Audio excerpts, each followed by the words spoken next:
I'm going to give you what I can right now, reference the call here at the Natalie Medical Building. It will be probably pretty limited. I will attempt to take some questions after everybody has spoken, but giving you that warning ahead of time, the information is still very new and very limited. At 16:52, 4:52 hours, our dispatch received a call of an active shooter at the Natalie Medical Building at 6457 South Yale Avenue. We had officers arrive at the location at 4:56, so a 3-minute response time, and made contact with victims and the suspect at 5:01. And that was them making their way to the second floor. The officers that did arrive were hearing shots in the building, and that's what directed them to the second floor. Right now, we have 4 civilians that are dead. We have 1 shooter that is dead, and right now, we believe that is self-inflicted. Officers have not been interviewed, but we're certain that's a self-inflicted gunshot wound on his part. The scene is fairly limited to one section of that floor on the second floor, and officers are currently and detectives interviewing witnesses that were throughout the building, and especially those on the second floor. No officers were injured. We have a reunification center set up at Memorial High School in the auditorium on the north end of Memorial High School for families that may have had somebody in this building at the time and have not been able to make contact. That is a location they can check in with for information. Right now, the suspect, we do not have an identity. That we believe we're getting close on the identity of the suspect. He is a black male, estimated to be 35 to 40 years old, and we have confirmed he had 1 long gun, a rifle, and 1 handgun on the scene at the time.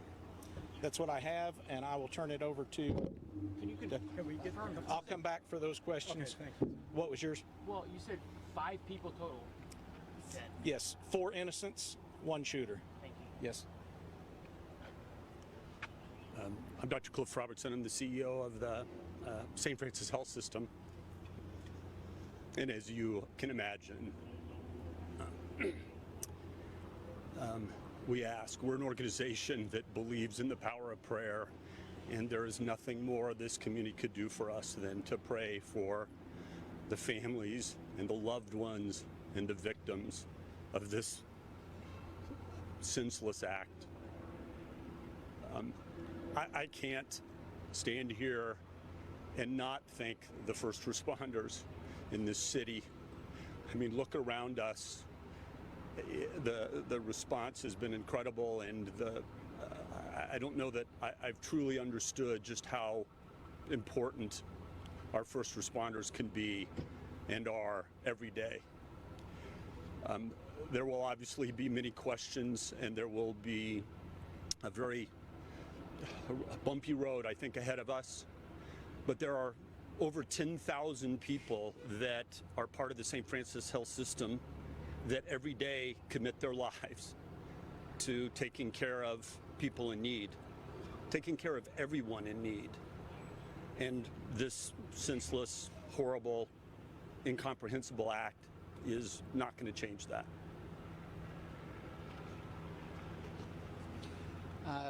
I want to start by echoing Dr. Robertson's comments.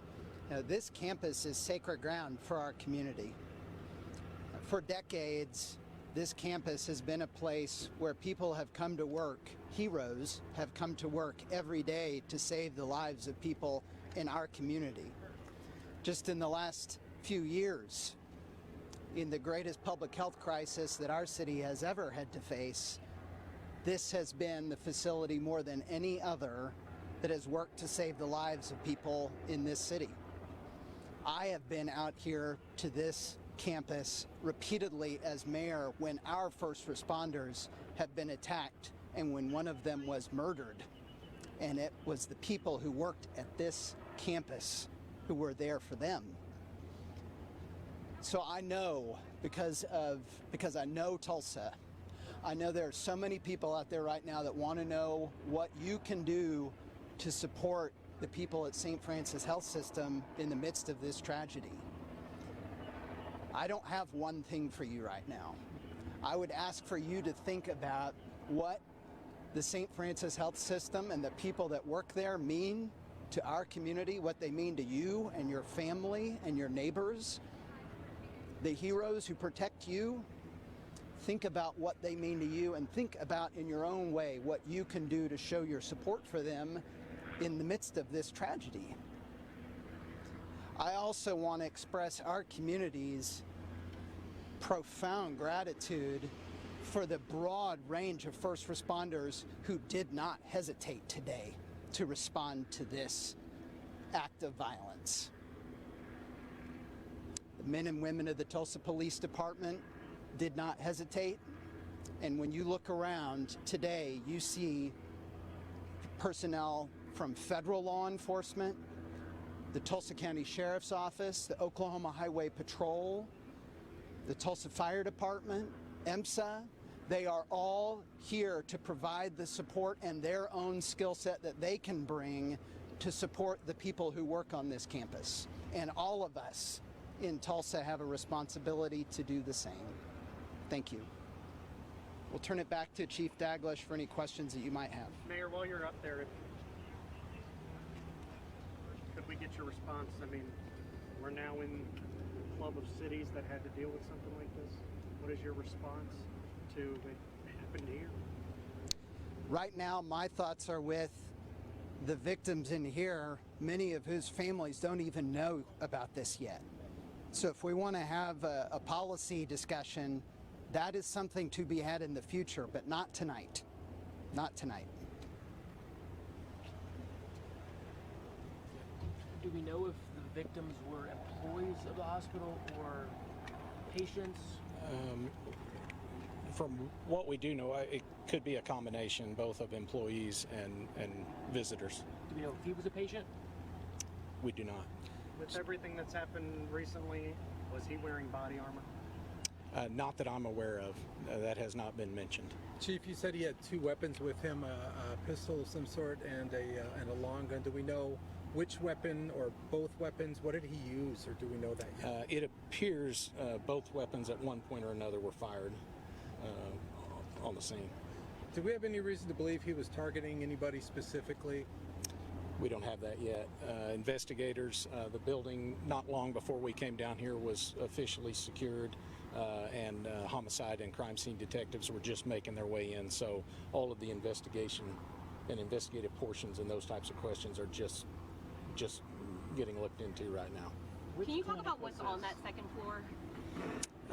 I don't have there is an orthopedic center, an orthopedic office there, but I'm unaware of if that occupies the whole floor or if there are other offices on the floor. Do you know if that's where this happened, in that orthopedic center? At least part of the scene. Mm-hmm. Is everybody, cleared out of the closets, the cubbies? Yeah, they've gone floor to floor, office to office, and has gathered keys from St. Francis and have essentially cleared, and we utilize officers from those other agencies as well to help get that job done. There was one witness, potential victim, that was found late in the process, locked in a closet. So worth their efforts to make sure that was very methodically done.